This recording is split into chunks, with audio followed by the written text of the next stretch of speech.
What's up, sports bettors? What we're going to be doing in this video is running through the math behind this FanDuel odds boost. So you can see FanDuel, they have these odds boosts, which are essentially loss leaders oftentimes for them.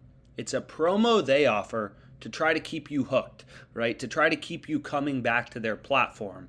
So you can see DraftKings, a direct competitor of FanDuel, right? They're both just sports books. All these sports books offer promos, honestly, on a regular basis to try to keep you coming back. So if you know the strategy behind, the math to back out if these odds boosts are profitable, you can actually make a fair amount of money betting on them. So we're going to go through this one today. We have McDavid, Crosby, and Mika, each to record 1+ point. And you can see it's boosted from plus 155 to plus 250. Okay, so we want to figure out if this is profitable. Now, some people will just be like, oh, every odds boost is profitable. I'm going to bet every single promo that DraftKings and FanDuel offer. I'm going to bet this. I'm going to bet this DraftKings promo. I'm going to bet, take advantage of these DraftKings daily free pools. But the thing is they're not all profitable. FanDuel oftentimes will throw in maybe 2 profitable odds boosts and then 2 that aren't profitable. So you don't want to bet them blindly, right? But you do still want to look at them, because another thing I hear is, oh, these odds boosts can't be profitable. They're probably rigged in the sports books working with the players. And that, of course, is nonsense, right? So these promos are loss leaders. They're ways to keep you coming back to FanDuel. FanDuel's trying to entice you to check their platform daily. And if you understand the math, you can figure out if they're profitable. So let's go through this one. We have McDavid, Crosby, and Mika each to record 1+ point. So the first thing we need to do is we need to say, okay, what we need to know is what is the probability all 3 of these players get at least 1 point, right? If we want to price or figure out what the odds should be on McDavid, Crosby, Mika each to record a point, we need to know the probability that they individually record a point, right? So what you can do is you can go over to the Odds Jam screen, and we can first look for McDavid, and you can see most books have his line at 1.5, right? So you can see actually on Pinnacle and on FanDuel, so this is just the Odds Jam screen, on Hard Rock, he's favored to go over 1.5 points. So he is more likely to go over 1.5 points than under 1.5 points, right? That makes sense. The sports books have the over juiced. So if you say, no way, Connor McDavid should be going under, put your money where your mouth is and bet on the under, right? You have dozens of sports books, literally dozens of sports books, telling you his over 1.5 points should be favored. So unless you think you're smarter than the market, you're smarter than the sports books, who have invested hundreds of millions of dollars into their ability to set lines as well as move lines due to supply and demand, right? It's pretty obvious that the over 1.5 points for McDavid is favored, but that doesn't really help us, right? Because we want to know what's the probability he has 1 point. We just need 1 point. We don't need over 1.5. We need over half of a point. So what you'll notice is some sports books like BetRivers, as well as 888 Sport, they actually have his line at over under half a point. They have him minus 835 to go over. So that's pretty crazy if you think about it. And you can get McDavid to not have a point, the under at plus 500. So minus 835 on the over half a point, which is the same as 1+ point. And then you have his under half a point, or 0 points, at plus 500. So what we want to do is we want to take this market from BetRivers and put it into what's called a no-vig odds calculator.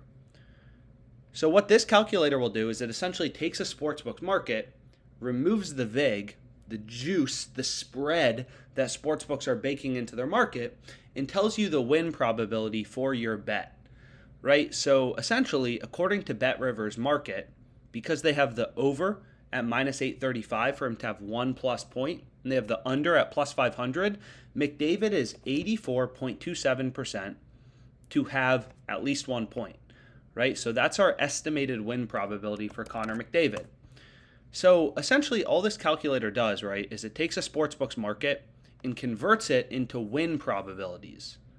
So if a team is minus 200, they're a 2-1 favorite, 66.67 to win, right? Minus 300, you're betting 300 to win 100, is a 3-1 favorite, so 75% to win.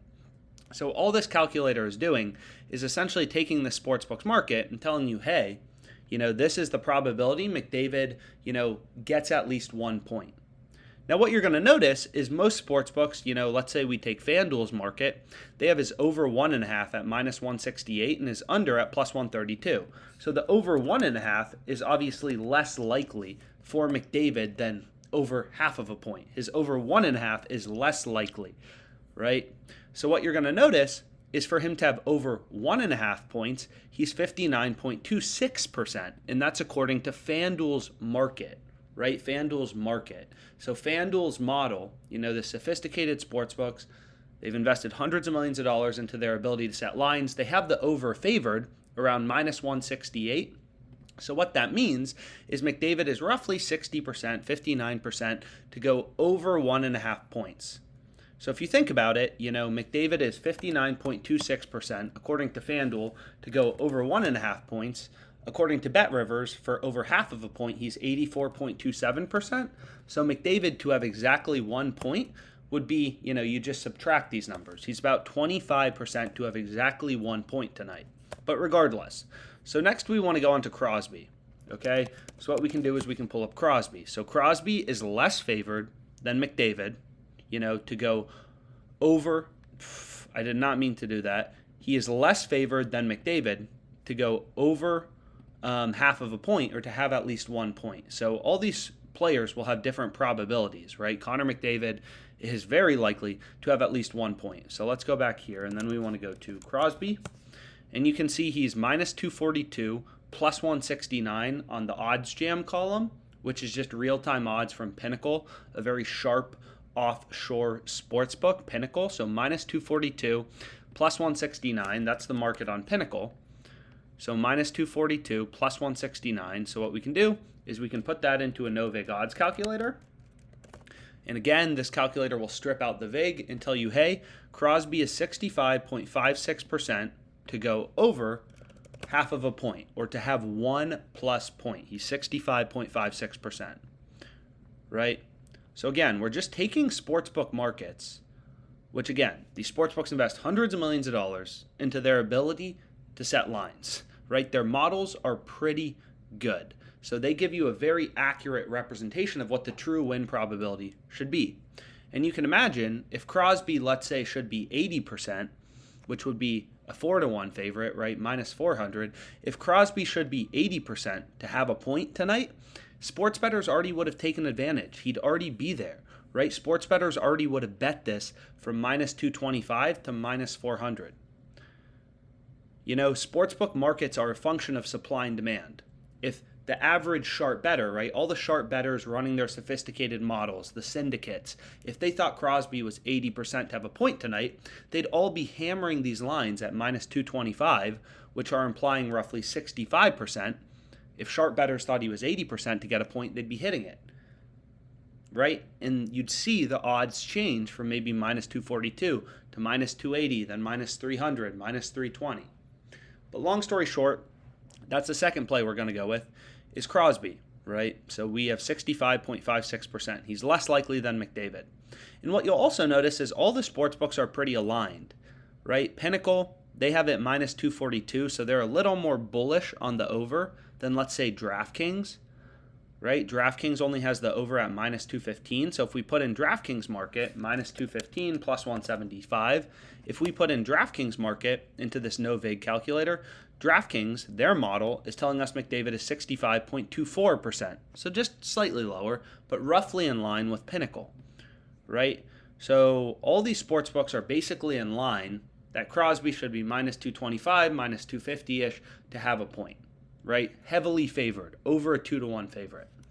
So next we want to go to the last player we have to look at, Mika, and he's the least favored out of the bunch, right? McDavid was like minus 800, so super big favorite. Crosby, about a 2-1 favorite. And then we have Mika, whose market is minus 185, right here, plus 135. So just using real-time market data, right? Real-time market data encompasses everything. It encompasses everything the sportsbooks know, all available information, as well as opinions of every sports bettor, right? If everybody thought Mika should be minus 300 to have a point tonight, it would already be bet to minus 300. This is a market, just like the stock market, supply and demand. But long story short, we put in Mika, and we see it's 60.4%. So now we have, you can see right here are 3 players, right? Here's the win probability for McDavid, Crosby, and Mika. And you can see what we want to do next is we want to say, okay, we now know the probability of McDavid getting a point, Crosby getting a point, and Mika getting a point. So the probability they all get a point, you just multiply these numbers together, right? It's kind of like if a coin is 50% to show up on heads, what's the probability it shows up on heads twice in a row? Just 50% times 50% is 25%, right? So the probability they all get a point is roughly, a third, 33.3%. So with this FanDuel boost, we're betting $50, right, to win. We're betting $50 to win $125 in profit. We're betting at plus 250 odds. So we're betting 50 to win 125 so we can back out the expected value of our bet, right? Which is going to be simply, 33.3% of the time our bet's going to win, and we're going to win 125 in profit according to our calculations using real-time market data, sportsbook markets. The other 2/3 of the time, the other 66.7% of the time, we're going to lose our stake of $50.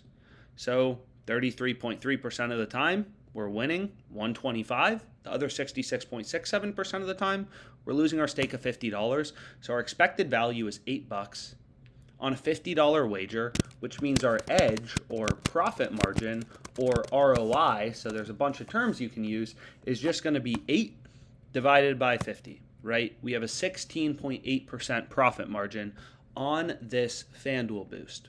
So it's really profitable. You want to take advantage of it. And you can think about it, right? We're getting something. This is happening 1/3 of the time. They all should get a point. So this is a 2-to-1 underdog, right? 1/3 of the time, we're going to be winning this bet. So if you think about it, the true odds or the fair odds, as they're called, would be, so if we go to an odds converter calculator right here, and we put in 33.37%, the fair odds would be +1, roughly +200, which makes sense, right? If we're betting on something +200, it's a 2-to-1 dog, we're winning roughly 33% of the time. So the reason this play is profitable is we're betting something at +250 that is fair, right? That has a true line with the vig removed of roughly +200. So we're getting a bet that should be fairly priced at +200 after going through the math for +250, which is why this is a no-brainer bet that you want to be on, right? Just with the math. So I'll share the spreadsheet, everything like that. Feel free to look it over. Really profitable FanDuel boost. Obviously a lot slower with the NBA. And hopefully this was helpful, and hopefully it hits.